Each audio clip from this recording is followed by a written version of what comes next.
Hello all, welcome back to Telugu explanation of Indian economy Ramesh Singh.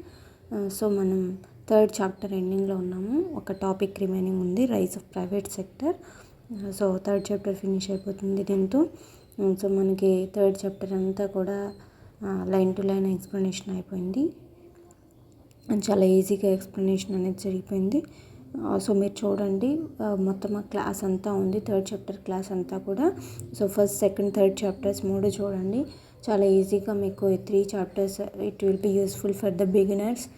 ఇప్పుడు start చేసే వాళ్ళకి, revision చేసుకునే వాళ్ళకి చాలా బాగుంటుంది. మన లాంగ్వేజ్లో, తెలుగు లాంగ్వేజ్లో చదివితే మనకి ఈజీగా ఉంటుంది. సో ఒక్కటే తెలుగు చదువుకున్నా కూడా మనకి అది బెనిఫిట్ అవ్వదు, ఎందుకంటే చాలా మీనింగ్స్, చాలా వర్డ్స్ మనకి తెలుగులో కూడా తెలియదు. అలా అని ఇంగ్లీష్లో కూడా కంప్లీట్గా అన్ని వర్డ్స్ మనకు తెలియవు. సో రెండు మనకి చదువుకున్నప్పుడు, రెండు కలిపి విన్నప్పుడు ఈ మీనింగ్స్ అనేవి కంప్లీట్గా మనకు అర్థమైపోయి మైండ్లో ఉండిపోతాయి. ఒకసారి మన లాంగ్వేజ్లో ఇది ఏంటనేది తెలుసుకునేటప్పుడు తర్వాత మనకు మాట్లాడడానికి కూడా, చదవడానికి కూడా ఈజీగా ఉంటుంది, మైండ్లో ఉండిపోతుంది ఆ మ్యాటర్ అనేది. సో నేను ఎందుకని ఇలా క్లాస్ చెప్తున్నాను. అండ్ టెక్స్ట్ బుక్కే చూపించి చెప్తే నేను మిస్ ఏది చేయలేదు అనే ఫీలింగ్ కూడా మీకు ఉంటుంది. నేను అంత టాపిక్ అంతా రివైజ్ చేసుకున్నాను అన్న ఫీలింగ్ మీకు ఉంటుంది కాబట్టి సో టెక్స్ట్ బుక్కే చూపించి చెప్తున్నాను. అండ్ నాకు టైం సేవ్ అవుతుంది దానివల్ల. పీడిఎఫ్ చేయటం, ఇవన్నీ పీపీటీ చేయటం, ఇదంతా టైం ప్రాసెస్. అండ్ నేను కొన్ని పాయింట్స్ మిస్ చేయొచ్చు ఆ టైం ప్రాసెస్లో, కాబట్టి ఇలా చెప్తున్నాను. So rise of the private sector. As the PSU took the responsibility of supplying the infrastructure and the basic industries to the economy, PSU public sector units responsibility తీసుకున్నాయి. ఏం responsibilities? Supplying of infrastructure and basic industries. ఇన్ఫ్రాస్ట్రక్చర్కి కావాల్సిన industries, basic industries, వీటికి సంబంధించిన responsibility మనకి supply చేయడానికి public sector units తీసుకున్నాయి. So basic industries ఏంటి? ఎలక్ట్రిసిటీ, ఇట్లాంటివన్నీ కూడా. నెక్స్ట్ ఇన్ఫ్రాస్ట్రక్చర్ వచ్చేసి క్యాపిటల్ కావాలి, ఎంటర్ప్రెన్యూర్షిప్ కావాలి, ఇన్వెస్ట్మెంట్ ఎక్కువ పెట్టగలగాలి, ట్రైనింగ్ ఇవ్వాలి, ఇలాంటివన్నీ కూడా ఇన్ఫ్రాస్ట్రక్చర్ ఇండస్ట్రీస్. ఇదంతా పబ్లిక్ సెక్టర్ యూనిట్స్ తీసుకున్నాయి. A base for the rise of the private sector industries was slowly established. So ఇవి రెస్పాన్సిబిలిటీ అనేది పబ్లిక్ సెక్టర్ యూనిట్స్ తీసుకున్నాయి. దీని మీద ప్రైవేట్ సెక్టర్ కూడా స్లోగా రైజ్ అవడం స్టార్ట్ చేసిందనమాట. ప్రైవేట్ సెక్టర్ కూడా స్టార్ట్ అయింది. With the rise of the private sector industries in the country, the process of industrialisation was thought to be completed. So private sector ఇండస్ట్రీస్ని రైజ్ చేయడంతో మన కంట్రీలో industrialisation was thought to be completed. Industrialisation అయిపోతుంది, private సెక్టర్స్ని కూడా rise చేస్తే అనుకున్నారు. Out of many roles the PSUs were supposed to play, this was the most far sighted. కానీ PSUs public sector units play చేయాలనుకున్న వాటిలో బాగా దూరదృష్టితో ఆలోచించిన పని ఇదనమాట. ఏంటి? ఫైనల్గా ప్రైవేట్ సెక్టర్స్ని కూడా డెవలప్ చేయాలి అనేది. What happen to the different roles of the PSUs were assigned in a totally different manner in which we will return while discussing the industrial scenario of the country. So ఈ PSUకి ఇచ్చిన రకరకాల roles were assign to a different manner, totally in a different manner. PSUకి ఇచ్చిన రకరకాల roles ఏమైంది, వాటి గురించి ఏమైంది? In which we will return in while discussing the industrial scenario of the country యొక్క ఇండస్ట్రియల్ సినారియో గురించి డిస్కస్ చేసుకునేటప్పుడు అసలు PSUs ఏం చేశాయి, వాటికి ఇచ్చిన రోల్స్ గురించి ఏం చేశాయి అనేది మాట్లాడుకుందాం. Here we have analysed why the government of India after independence went for an ambitious plan of expansion of public sector. ఇక్కడ మనం అనలైజ్ చేసుకున్నాం, గవర్నమెంట్ ఎందుకు ఇండిపెండెన్స్ తర్వాత పబ్లిక్ సెక్టర్ని ఎక్స్పాన్షన్ చేయాలనుకుంది. దానికి రకరకాల కారణాలు ఉన్నాయి. ఎంప్లాయ్మెంట్ ఒకటి, industrial needs, basic industrial needs లేవు, ఇన్ఫ్రాస్ట్రక్చర్ నీడ్స్ లేవు, ఇలా రకరకాల కారణాలు. సోషల్ సెక్టర్ డెవలప్ చేయడం కోసం, వీటన్నిటి కోసం పబ్లిక్ సెక్టర్ని ఎక్స్పాండ్ చేయాలనుకుంది. మనం అది తెలుసుకున్నాం. Besides the PSU were aimed at any other connected areas of developmental concerns such as self-sufficiency in production. So వాటితో పాటు చాలా కనెక్టెడ్ ఏరియాస్ అంటే చాలా విషయాలు, ఇంకా చాలా విషయాల్లో అది డెవలప్ చేయాలనుకుంది. Self sufficiency in production, balanced regional development, spread of small and ancillary industries, low stable prices and long term equilibrium in the balance of payment. Over the time, the PSUs have played a critical role in promoting the growth and development of the country.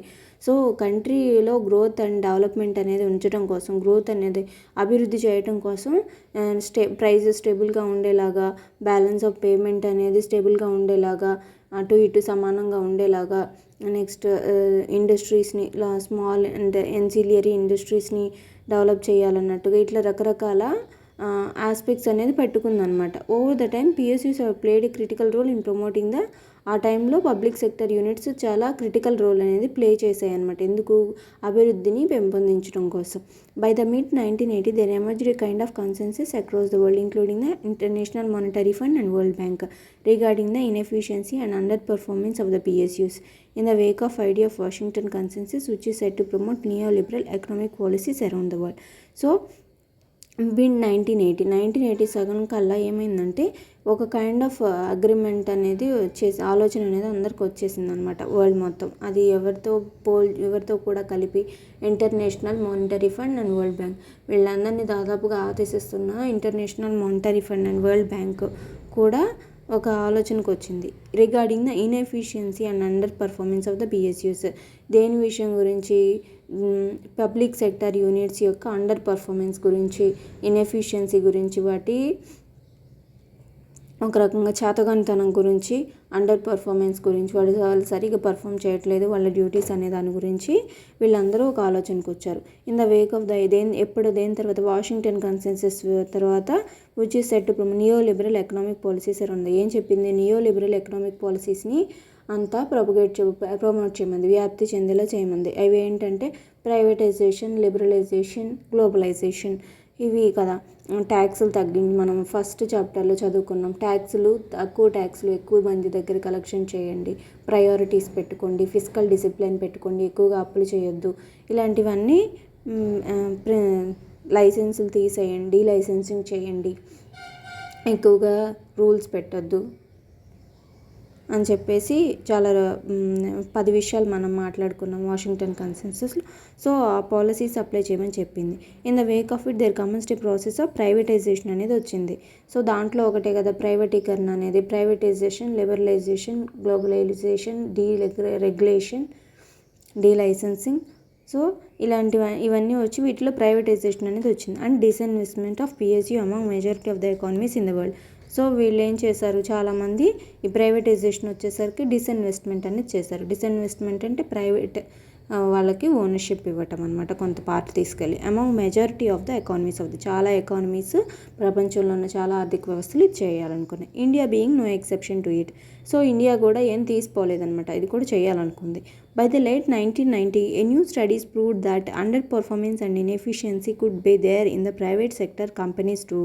1990 చివరికల్లా ఏమైందంటే new studies ఏం prove చేసిందంటే, కొత్త అధ్యయనం ఏం prove చేసిందంటే, under performance, చేతగానితనం అనేది, సరిగ్గా పర్ఫామ్ చేయకపోవడం అనేది ప్రైవేట్ సెక్టర్ కంపెనీస్లో కూడా ఉంటుంది అని చెప్పారు.